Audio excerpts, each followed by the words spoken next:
Kenapa ya orang bisa berselingkuh? Kalau saya lihat ada dua kategori besar. Satu adalah karena keinginan, kedua adalah karena kebutuhan. Nah, apa nih maksudnya nih kira-kira? Maksud saya kalau keinginan itu memang udah niat dari tabiat dari si orang yang bersangkutan.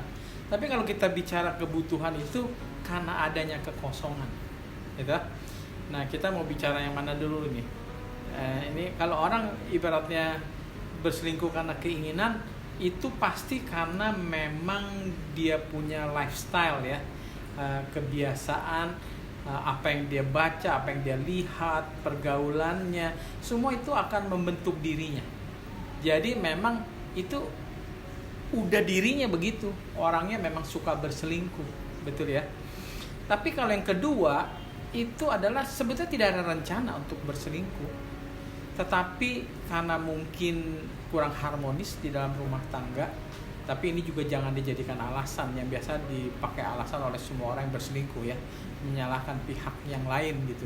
Oh, karena saya kurang ini. Tapi kalau memang betul real ya, itu bisa menjadi celah terjadinya satu perselingkuhan. Misalnya sang istri mempunyai suami yang tidak memenuhi dia punya keinginan, kebutuhan. Nah, perlu diketahui bahwa gini, kalau lelaki itu, pria itu mencintai dengan mata.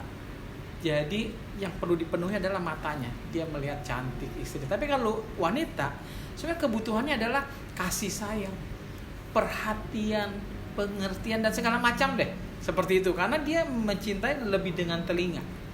Nah, bagaimana kalau seorang istri tidak menemui kebutuhan itu dari si suami? Ini yang berbahaya. Ada satu kesempatan celah pada waktu mungkin di dunia kerja, kalau istri yang bekerja ya, atau di dunia pergaulan, dia menemui pria seperti itu yang memenuhi kekosongan itu. Itulah yang bisa menjadi celah untuk terjadinya perselingkuhan ya. Jadi kalau menurut saya, kalau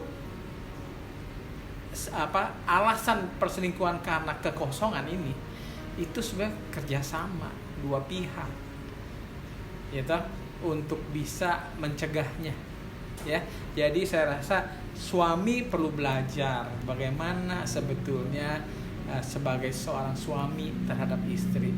Begitu juga istri harus belajar bagaimana seharusnya istri kepada suami. Nah, jadi kalau sama-sama berbahagia, sama-sama konten ya, orang bilang itu terpuaskan, tidak ada kekosongan dan kebutuhan lain, ya kenapa orang harus cari di tempat lain? Kenapa harus sampai berselingkuh? Jadi kalau menurut saya, contohnya kalau kita sudah makan kenyang di rumah, lihat makanan yang enak pun udah kenyang ya, nggak ada lagi keinginan. Itu mungkin ya yang sedikit saya bahas. Nah, kalau yang pertama karena ingin, itu lebih kepada perubahan tabiat, mungkin harus bertobat gitu ya. Kita nggak tahu ternyata ya, karena kita nggak bisa duga kan ya, suami istri kita nggak tahu hati mereka kan. Siapa tahu sudah terbangun karakter, kebiasaan mereka yang memang cenderung tidak setia, atau di dalam pemikiran mereka belum menganggap suatu pernikahan itu sesuatu ikatan janji setia yang sakral atau kudus. Nah, itu kurang lebih itulah kalau saya kasih garis besar mengenai perselingkuhan ya.